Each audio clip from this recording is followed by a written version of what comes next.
Gracias a la magistrada Marien Segura Reascos. Ahora damos paso al cuarto panelista de la tarde, o quinto panelista de la tarde, el doctor Guillermo Sánchez Luque, con la presentación sobre la constitucionalización del derecho administrativo.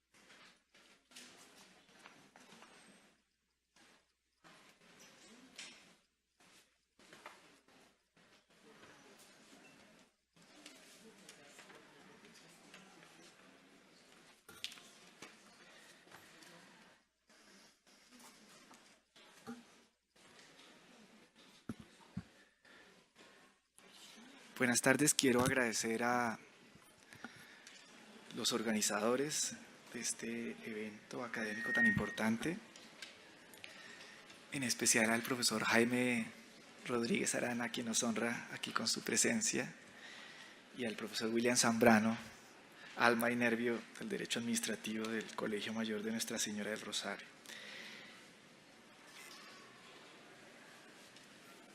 Es un poco intimidante frente a la figura de Uribe Uribe que adorna esta aula máxima, ese valeroso militar, parlamentario, periodista, internacionalista, pero ante todo general de los derechos, como lo llamaron, y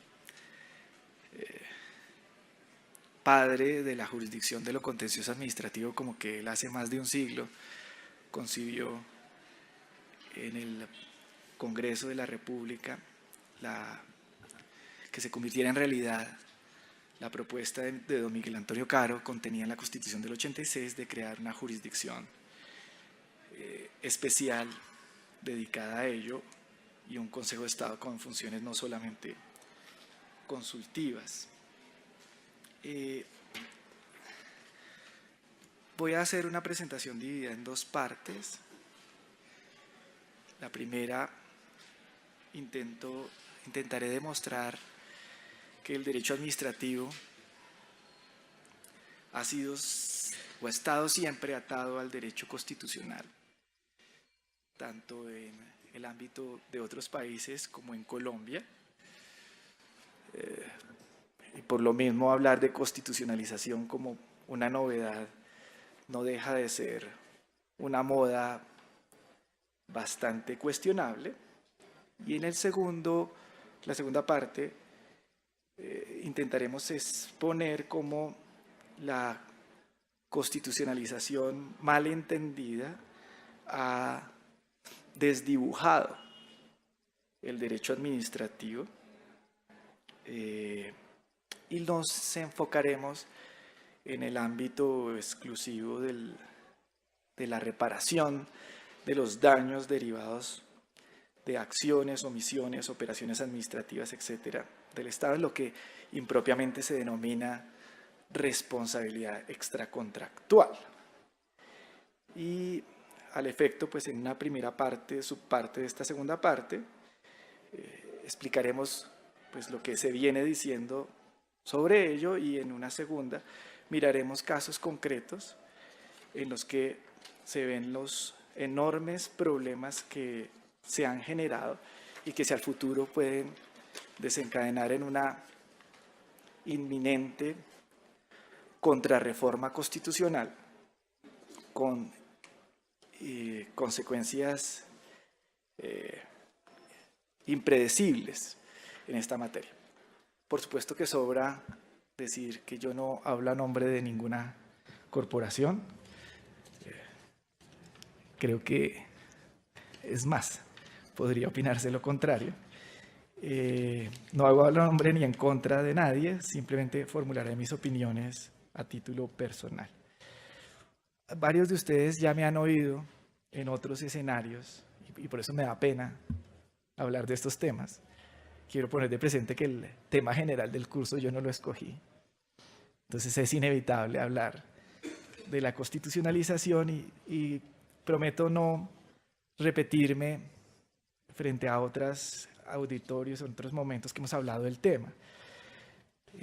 Todas las disciplinas jurídicas, por supuesto, tienen relación con la Constitución, todas. El Código Civil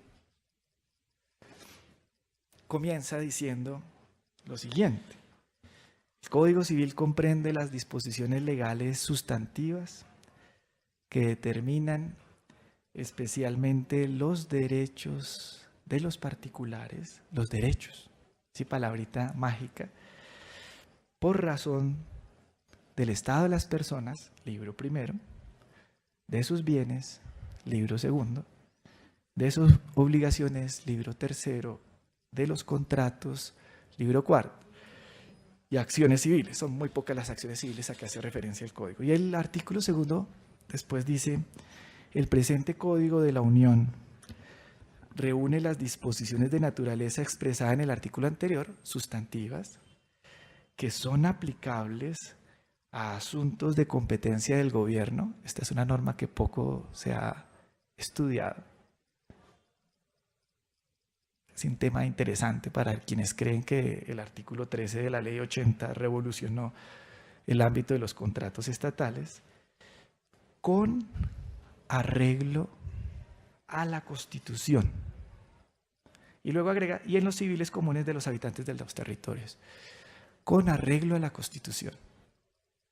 El artículo cuarto, no voy a seguir con el código porque, bueno, Stendhal decía a sus alumnos, Stendhal fue, entiendo, consejero de Estado, decía a sus alumnos que había que leer un articulito del Código Civil diariamente para ver si aprendían a escribir. El artículo cuarto, al definir la ley, dice que esta es una declaración de la voluntad soberana manifestada en la forma prevenida en la Constitución. De nuevo, una referencia a la Constitución. Y si miramos la ley 153, pues podríamos seguir con ejemplos que destruirían toda esta, digamos, obsesión constitucional y obsesión por los derechos, cuando el derecho es eso, es una disciplina que se ocupa de los derechos. Pero la proximidad, por supuesto, del derecho constitucional al derecho administrativo es mayor. La vemos y es distinta en cada ámbito. No tengo yo en este momento una respuesta o un análisis que comprenda todos los ámbitos con un mismo rasero, porque, por ejemplo, en el ámbito de organización administrativa, ya algunos hablan, dentro de las modas estas de constituciones temáticas mal copiadas de los alemanes, hablan algunos de constitución de la organización administrativa o algo así. No alcancé a entender cuando leí estos temas, normalmente no entiendo. Y si uno mira disposiciones, son realmente un fracaso. Mandatos como la delegación, regulados por el 211, son, aparte de unos exabruptos jurídicos lógicos, mandatos que en la práctica han sido burlados por todos, empezando por el legislador, pasando por las autoridades de control y finalmente, por supuesto, por nosotros los jueces. También el derecho constitucional se ve explorado o reflejado en la función administrativa, y de eso nos irá a hablar el profesor William Zambrano, en un artículo profusamente expositivo en principios, lleno de principios, todo es principio, y se les olvida justamente mencionar en ese artículo el principio más importante, que es el principio de legalidad, en los bienes, por supuesto, en los contratos, donde hay una proliferación de normas inusitada que aniquila la idea de contrato estatal, como lo hemos dicho en otros ámbitos. En la actuación administrativa, curiosamente, hay una regulación certera, seria, puntual. Apenas encontré en un repaso que hice de normas fundamentales dos preceptos. El inciso segundo del artículo cuarto, que establece lo que ya la jurisprudencia ha reconocido como presunción de legalidad del acto administrativo, que es fundamental en cualquier sociedad, y la figura que todos conocemos de la suspensión provisional, que dista mucho de lo que quedó en la ley 1437, que a mi juicio es absolutamente inconstitucional y además contraria a la naturaleza del acto administrativo y del debido proceso. El juez, sin fórmula de juicio, literalmente, puede suspender en este país un acto administrativo, no porque haya una violación manifiesta como antes estaba consignado, sino porque sencillamente así le parezca. Ahí hay una suerte también, como en el caso de la delegación administrativa, una mutación impresionante de las cosas. Tampoco voy a hablar acá de las denominadas acciones constitucionales, cuyo nombre, por cierto, es bastante discutible.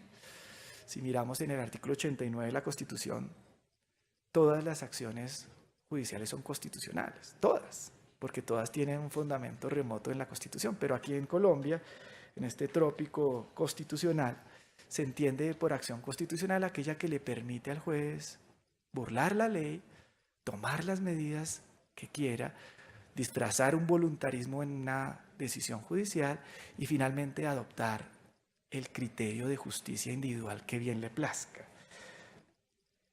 Tampoco hablaremos del capítulo largo sobre asuntos laborales administrativos de función pública. ¿Qué decir del régimen particular de los servicios públicos? Recordemos, el derecho administrativo fue por años el derecho de los servicios públicos, o eso pretendía la escuela realista de Burdeos francesa, y pues ni qué decir pues, de esa nueva disciplina que es el derecho económico, esa nueva rama del derecho en formación, como dice el profesor Vidal Perdomo, y que yo creo que es más bien ese nuevo derecho administrativo, que es el derecho de la intervención del Estado en los asuntos económicos, la regulación, la policía administrativa, etc. Quisiera yo dedicar solamente algunas dudas en el ámbito específico de la responsabilidad. A ver, veamos. El derecho administrativo ha sido siempre un derecho atado al derecho constitucional. Citemos apenas algunos autores, a manera de referencia.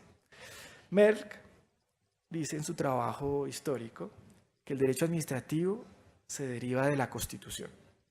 El derecho administrativo, dice Merck, y esto lo está diciendo mucho antes de todas estas modas, que el derecho administrativo es un producto de la Constitución y de las fuentes jurídicas subordinadas a ellas.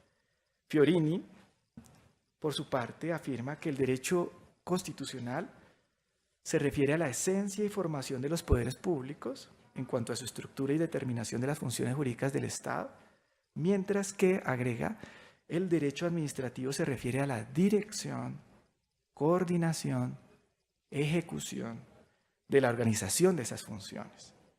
Y agrega al final una frase que me parece contundente: todo estudio de derecho administrativo necesariamente tiene referencia con el derecho constitucional.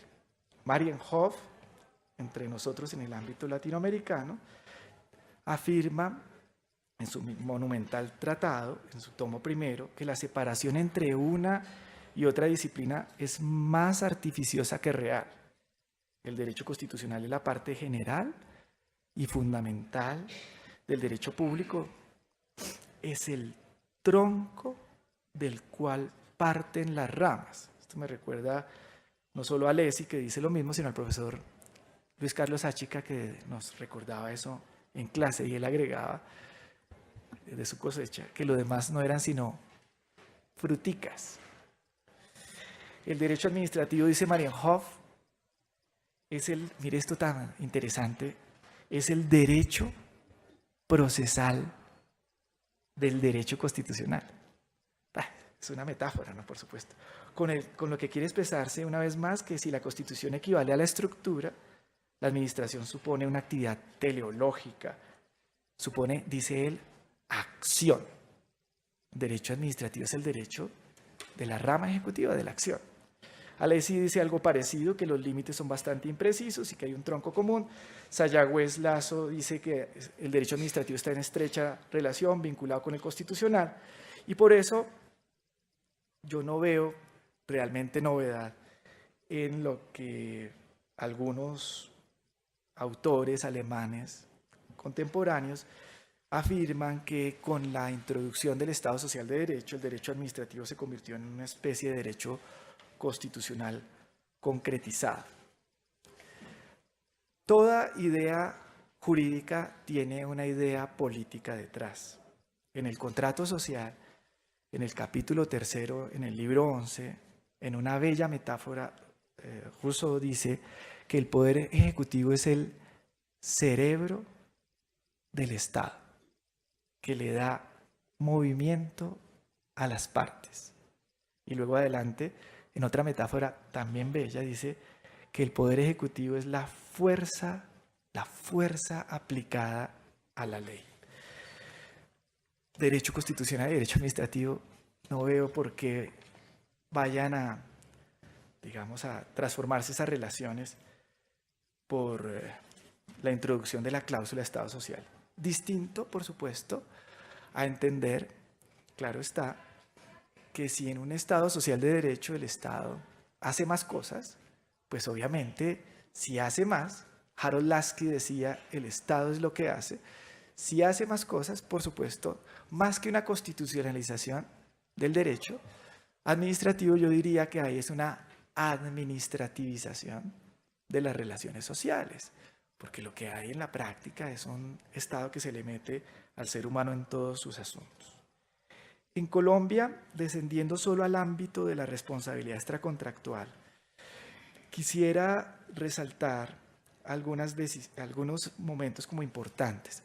Un momento importante del derecho administrativo es la expedición de la ley 167 de 1941, que es, pues no el primero, pero sí el, digamos, más elaborado de los códigos antes habíamos tenido códigos, algunos ejercicios de codificación en el 13 y demás, pero este es quizás el primer código, elaborado, por cierto, por el Consejo de Estado.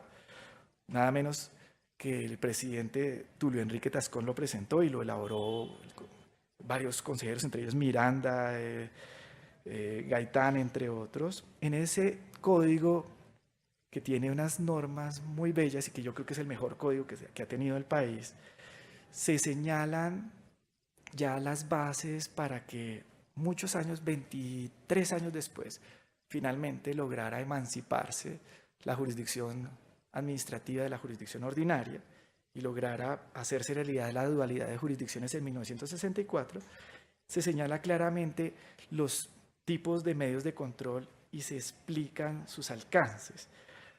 En ese contexto, con base en esa ley, y aún antes despedido el decreto 01 del 84 del anterior código, el Consejo de Estado de Colombia, en múltiples sentencias, aplicó directamente la Constitución y lo hizo sin necesidad de referentes foráneos. Es más, lo hizo contra referentes foráneos. Uno podría afirmar, siempre se afirma en Colombia, que el derecho de daños es una construcción pretoriana profundamente influida por el derecho francés. No hay ningún colega francés, entonces podemos hablar con más tranquilidad. Lo cual es cierto, pero no es tan cierto, porque uno mira la construcción francesa y la construcción francesa de la falla del servicio, su referente es necesariamente una norma legal. En Colombia, en contraste, la Corte Suprema en su momento, como juez de constitucionalidad, y el Consejo de Estado, por su parte, como juez de legalidad, invocaron, la Corte obviamente, en ejercicio de su control, la fuente constitucional, pero lo interesante es que lo hiciera también el Consejo de Estado. Y se dijo, por ejemplo, en esa sentencia de hace 50 años largos, 17 de noviembre de 1967, expediente 414, que la responsabilidad bien puede y pudo fundarse en el artículo 16 de la Constitución, hoy artículo 2 que establece los fines del Estado. Los objetos específicos del Estado definen de por sí tanto los privilegios como las cargas de éste, entre los cuales puede contarse la responsabilidad. Así no hubiera, mire lo bonito, así no hubiera un texto expreso en que se dijera para qué están instituidas las autoridades de la República. Sin embargo, en nuestro ordenamiento positivo existe un artículo constitucional y entre líneas pone, bello artículo, lo llama el señor Samper, José María Samper, en que expresamente se declaran los altos fines de esas autoridades. Intrascendente parece este precepto, pero no lo es, si se tiene en cuenta, según la historia política de varios pueblos, que el poder público ha sido y puede ser convertido en objeto de patrimonio de las familias, de grupos, de clases o de partidos. Hace 50 años. Lo de la responsabilidad estatal resulta de la carga especial que se le impone a una persona por desvío, abuso o inacción del Estado. La reparación es una cuestión de justicia distributiva, Aristóteles, y esta, es un principio de derecho natural, 1967, de aquellos que han de servir para ilustrar la Constitución según las previsiones del artículo 4 de la Ley 153 de 1887. Los principios del derecho natural y las reglas de la jurisprudencia. Ahora se habla mucho de reglas y subreglas. Mire lo que dice esa norma, que tiene más de 130 años. Los principios de derecho natural y las reglas de la jurisprudencia servirán para ilustrar la Constitución en asuntos dudosos. Formuladas, por cierto, agrega la sentencia, esta es una sentencia con ponencia de uno de los grandes profesores colombianos de Derecho Administrativo, que con su trabajo El espíritu del derecho administrativo de Rojas Arbeláez transformaría, profesor acá javeriano, pero profesor acá consejero de Estado, y agrega él, como en su ponencia, el Consejo de Estado agrega, con varios años de anterioridad a que el Consejo de Estado francés se decidiera a tener en cuenta los principios generales del derecho como uno de los fundamentos de su jurisprudencia. Pero este no es un caso aislado. Hoy podría yo asegurar que el número por porcentaje, por supuesto, de pronunciamientos de la sección tercera del Consejo de Estado que se encarga de estas materias, que invocan la Constitución, era más en vigencia de la Constitución del 86 que hoy en día. Hoy, curiosamente, si se llega a citar el artículo 90, es para, como vamos a ver, para torcerlo, para destruirlo, para apartarse, para formular su propia opinión y conceptos subjetivos sobre lo que es el derecho de daños. Y no era el único artículo. Se citaba el artículo segundo, el título tercero, hoy título segundo de la Constitución, ¿sí? Se citaba como fundamento. Quería decirle, doctora Rocío, que el primer fallo sobre proporcionalidad no es de ponencia del doctor Fajardo. No. La primera sentencia cumplió el año pasado 50 años. Y mucho antes que el Consejo de Estado, la Corte Suprema ya había dicho test de proporcionalidad, sin denominarlos así. Y sencillo, pues porque eso es puro sentido común. ¿Sí? Esa sentencia, por cierto, del Consejo de Estado es una sentencia muy bella que censuró el episodio que tuvo lugar aquí, en esta esquina de la Séptima con Jiménez, que significó la caída de la dictadura de Rojas Pinilla 3 años después, cuando asesinó a sangre y fuego el ejército a unos estudiantes de la Universidad Nacional. Esta sentencia, que tiene 50 años, ya hablaba de proporcionalidad. Y en los años 50 ya se hacían juicios de proporcionalidad en la Corte Suprema de Justicia, como se hacían juicios de igualdad ya entonces. No son fallos, insisto, aislados, no es el artículo 16 solamente, no es el artículo segundo, es todo el título tercero, varios preceptos de la Constitución. ¿Qué sucedió? Voy a apurarle. Se presentó un memorando muy importante en la Constituyente, que lo hizo la decana Consuelo Sarria como presidenta, primera presidenta del Consejo de Estado, en 1991, en marzo. Y allá en el apartado R del primer capítulo, señalaron en 3 líneas. Existe ya la responsabilidad de los funcionarios públicos, dice, comillas, es necesario adicionarlo para extender esta obligación, adicionar el artículo 51 de la Constitución anterior, para extenderlo a las entidades públicas. Curiosamente, el país, el Consejo de Estado, son esas paradojas. A pesar de haber sido el autor remoto de esa iniciativa que le llevó a cabo el profesor Juan Carlos Esguerra en la Constituyente, que terminó en el artículo 90, el Consejo de Estado fue el primero en confundirse, como está confundido hoy también, confundirse hace 25 años, 26, y no entender el alcance de ese artículo 90. Y en varias decisiones, las primeras decisiones que tuvo, de 31 de julio del 91, expediente 6515, creyó que estábamos copiando el régimen de responsabilidad español por usar la palabra imputación. Imputación no es lo mismo que imputación objetiva. Yo aprecio mucho a nuestro profesor Jesús Leguina Villa, que años después vine a descubrir que es el gran, o fue el gran tratadista del derecho de daños en España. Estuvimos con él tantas veces y no sabíamos, para haberle preguntado tantas cosas que obviamente no sabíamos, pero pues hubiéramos podido haber leído. Y acá leyeron a él y a otros autores y empezamos a aplicar la filosofía de la lesión en esa sentencia. Paulatinamente, el Consejo de Estado, después de ese fallo, un año después, el 30 de julio del 92, se dio cuenta que había que regresar al título de imputación por excelencia, que es la falla del servicio. El derecho administrativo es el derecho del principio de legalidad y del principio de responsabilidad. Es apenas natural que la falla sea el título por antonomasia. Y finalmente, en el año 93, el 13 de julio de ese año, unas semanas, por fortuna unas semanas antes que la Corte, en una sentencia histórica de la Corte, la sentencia 333 de constitucionalidad de ese año, el Consejo de Estado reconoció que había estado navegando en dubitaciones innecesarias. Había que volver a la construcción creada durante casi un siglo por la jurisprudencia de los distintos regímenes de responsabilidad. Pero no venimos aquí a hacer un ejercicio de nostalgia, sino de visión hacia el futuro. ¿Qué veo yo?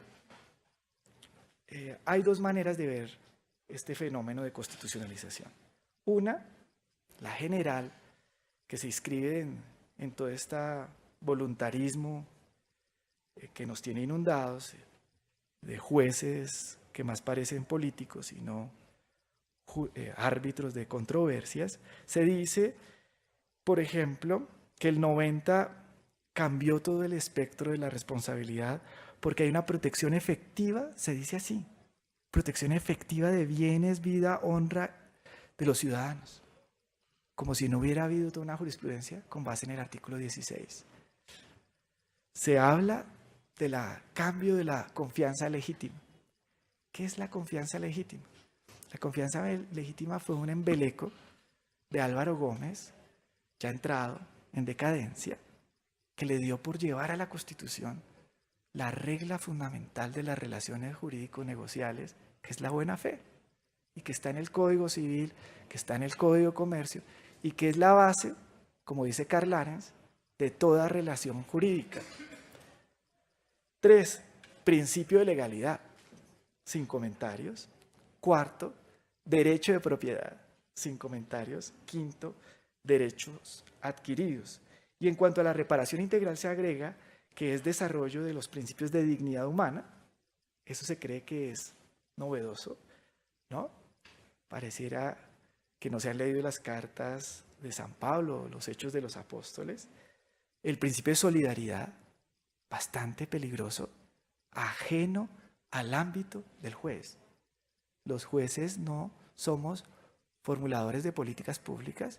El principio de solidaridad no puede ser base de decisiones judiciales y menos de decisiones de reparación de daños antijurídicos. el principio de derecho de igualdad material, la misma segunda parte del artículo 13, la igualdad dinámica, ¿sí?, que llaman, eso tampoco nos corresponde a los jueces. Los problemas estructurales de pobreza, de desigualdad, de falta de acceso a servicios públicos, de necesidades básicas insatisfechas, no los podemos solucionar los jueces, y menos a punta de decisiones o a golpe de decisiones judiciales. La aplicación de estos criterios ha llevado, por ejemplo, a crear de manera expansiva presunciones judiciales. Presunciones judiciales, por ejemplo, afirmar que una persona se presume que en determinada edad trabaja y que se presume que gana por lo menos un salario mínimo. Y se dice que son reglas de experiencia. En realidad son indicios que habría que construir caso por caso. Cuando por primera vez hicimos el rastreo, cuando por primera vez el Consejo de Estado utilizó esa expresión, lo dijo, yo lo deduzco de tal hecho indicador, y armó la prueba indiciaria. La armó, discutible, ¿no?, pero la armó. Después eso se convirtió en una presunción de hombre, en una presunción judicial. Y así como existe esa presunción, existen presunciones muy curiosas, por ejemplo, que el hijo mantiene a los papás hasta los 25 años y que los papás, pero entonces si el que muere es el hijo, entonces hay que indemnizar a los padres hasta los 25 años de vida del niño, porque el niño les iba a dar la plata y se supone que a los 25 años saldría de la casa. Yo salí casi a los 37. Habría que hacer entonces una ruptura de esa presunción. Y hay otra al revés, diciendo que los padres deben cuidar a sus niños hasta los 25 años. Es decir, que si muere el niño, el Estado tiene que pagar por eso hasta los 25 años. Pero si mueren los papás, a su vez el Estado, unas presunciones además que se pueden poner perfectamente las dos en la misma providencia si hay varias víctimas, sin sonrojarse. Los perjuicios materiales y los perjuicios inmateriales fueron inventados ya hace 2000 años, más, en Roma, ¿sí? Y aquí hemos pasado los últimos 15, 20 años cambiando de denominaciones a perjuicios, ya voy a terminar, a los perjuicios inmateriales, llamándolos daño a la vida de relación, daño a las condiciones materiales de existencia, ahora se llama daño a la salud, etcétera, denominaciones que compiten simultáneamente con los perjuicios morales. Es decir, se indemniza lo uno y se indemniza lo otro. Categorías que se crean sin pensar, además, si realmente se debe reparar eso y si eso es sustentable financieramente hacia el futuro. Claro, y me van a reprochar, yo como juez no debería hablar de eso. Listo, no lo hablemos. Pero tenga la certeza de que vendrá pronto, ¿sí? Un día como hoy, por cierto, salió de Filipinas MacArthur y dijo la frase que todos creemos que es de Terminator: regresaré. ¿Sí? Regresará, el tema va a regresar. Va a haber una contrarreforma a la Constitución y unos desarrollos legislativos insospechados que pueden acabar con la gallinita de los huevos de oro. Entonces hemos creado, bajo el fundamento de teorías extrañas traídas de otros países, por ejemplo, durante largo tiempo, el Consejo de Estado no sabía qué hacer con las teorías de los italianos sobre cargas dinámicas probatorias, que finalmente se introdujo a la brava en el Código de Procedimiento Administrativo y luego en el Código General del Proceso, mal, por cierto, pero lo hicieron tan mal que resulta inane, por fortuna, ¿sí? Figuras que después tuvieron que abandonar rápidamente. Se habla, por ejemplo, de la convencionalidad, constitucionalización del derecho internacional, realmente. Aquí aplicamos convencionalidad cuando citamos los tratados internacionales, pero no cuando estamos haciendo ejercicio cierto de control de convencionalidad. La convencionalidad es algo muy serio, pero no hay que, digamos, manejarlo de manera, digamos, tan frecuente porque pierde sentido. Las medidas de reparación no pecuniarias. Entonces construya un monumento, pida perdón, publique en los periódicos, inserte exhortos a no sé qué entidades, enséñele derechos humanos. ¿Alguien ha medido las consecuencias patrimoniales para el Estado? ¿Cuánto cuesta eso? ¿A alguien se le ha ocurrido preguntar si eso acaso no viola el principio de congruencia de los fallos cuando el demandante ni pidió eso? ¿No? Pero aquí en una particular interpretación del artículo 16 de la ley 446 del 98 decimos que eso es integral, ¿sí? Se habla ahora de un derecho de las víctimas. Entonces los trabajos que uno conoce ahora de responsabilidad extracontractual ya no dicen responsabilidad extracontractual del Estado, que insisto es un mal nombre, porque extracontractual también sería el acto administrativo. Extracontractual es fuera del contrato. Traemos las cosas prestadas del derecho civil y ni nos tomamos el trabajo. En derecho civil es claro, responsabilidad contractual, responsabilidad extracontractual, no hay más, no existen más. Y su fuente o es el hecho o es la ley, pero no hay más. En el Estado hay acto administrativo, se les olvida ese pequeño detalle. La ley 167 del 41 está tan bien redactadita en ese aspecto. Si hablamos de responsabilidad extracontractual y hablamos de derecho de las víctimas, ese es un juez. Podemos decir que el juez que habla de derecho de las víctimas es juez. El juez garantista es juez. ¿Es juez imparcial? ¿Quién es un juez? ¿Alguien que está del lado de una de las partes? Porque si está del lado de una de las partes, creo que no es juez, creo que es parte. Y el juez parte en el derecho colombiano está prohibido, como está prohibido el juez en conciencia. Y por último, para mencionar dos asuntos probatorios que me preocupan dentro del fenómeno de constitucionalización del derecho de daños, está la inferencia de hechos a partir de contexto. Entonces, hay un contexto de violencia en tal región del país, yo infiero, juez, que eso es atribuible al Estado. Y las reglas probatorias se aligeran, ¿no? Como dicen ahora, los estándares probatorios no son los mismos. No son los mismos. ¿Por qué no son los mismos? ¿De dónde se saca eso? Las convenciones internacionales autorizan a eso. El derecho interno contraviene el derecho internacional. Se ha hecho un juicio caso por caso de inaplicación de esas normas, de control, digamos, difuso de convencionalidad. En fin, la constitucionalización del derecho de daños no es un asunto nuevo. Como que antes de la Carta del 91, las decisiones del Consejo de Estado tuvieron por fundamento preceptos constitucionales. En particular, insisto, el artículo 16 y el título de los derechos.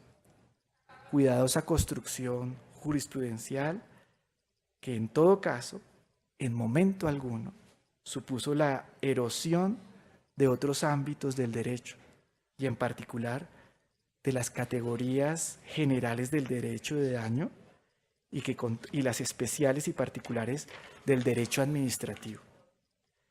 Esas siguen siendo la columna vertebral de la responsabilidad patrimonial del Estado, que es una responsabilidad jurídica, no política. A tal punto fue la influencia de la jurisprudencia centenaria en la construcción de todas las particularidades del daño indemnizable en el ámbito público, que fue la base de la redacción del artículo 90 de la Constitución. Tampoco es cierto que la equidad sea una novedad en la definición de los elementos estructurales de esta materia. La equidad ha jugado y seguirá jugando un rol correctivo, como decía Aristóteles, en las decisiones judiciales, para subsanar los defectos derivados de la generalidad de las normas, y por ello viene en auxilio del derecho. Artículo 230 de la Constitución, quinto de la Ley 153 del 87, 32 del Código Civil, 37.8, 304 del antiguo Código de Procedimiento Civil, hoy 280 del Código General del Proceso, 871 del Código de Comercio, pero no supone la anulación del derecho. La equidad no está en contra de la seguridad jurídica y tampoco justifica una resolución judicial contraria al ordenamiento jurídico, a la ley. La tendencia a exigir de manera expansiva la responsabilidad de Estado con fundamento en la constitucionalización contraviene el preciso alcance del artículo 90, pues se funda en criterios de solidaridad propios del ámbito de políticas públicas ajenas al juzgador. No son categorías jurídicas del derecho de daños, que es el entorno de la justicia administrativa. En definitiva, la constitucionalización del derecho en estos ámbitos, de una parte, no es un asunto nuevo y de otra, sus consecuencias en esta judicialización de la convivencia no son tan amplias como en un sector de la doctrina lo plantea. Referencias genéricas a este fenómeno pueden desnaturalizar el derecho de daños al punto de convertirlo en un simple método judicial de aseguramiento. Los jueces serían notarios o ejecutores de pólizas de seguros estatales y conlleva admitir una especie de colonización principialística del derecho constitucional que restringe el campo de acción de las categorías, normas y métodos de interpretación que se aplican en el derecho de daños. Quisiera finalizar, no me aguanto las ganas, con una cita de un gran olvidado en Colombia, un gran desconocido que yo había olvidado, por cierto, Boquenforde. Este texto nos lo facilitó el profesor Rubio Llorente cuando nos dictó esas clases magníficas, ese curso magistral literalmente de derechos fundamentales hace ya más de 20 años. En los escritos de derechos fundamentales, lástima que aquí no llegan sino ciertos alemanes, ciertas modas, ¿no? Dice Boquenforde, nadie pretende seriamente la sustitución que allí subyace del ordenamiento constitucional, democrático y basado en un Estado de Derecho. Se refiere a convertir a los jueces en legisladores y en administración. Dice, nadie pretende seriamente convertir el Estado de Derecho en un Estado judicial y de los jueces. Muchas gracias.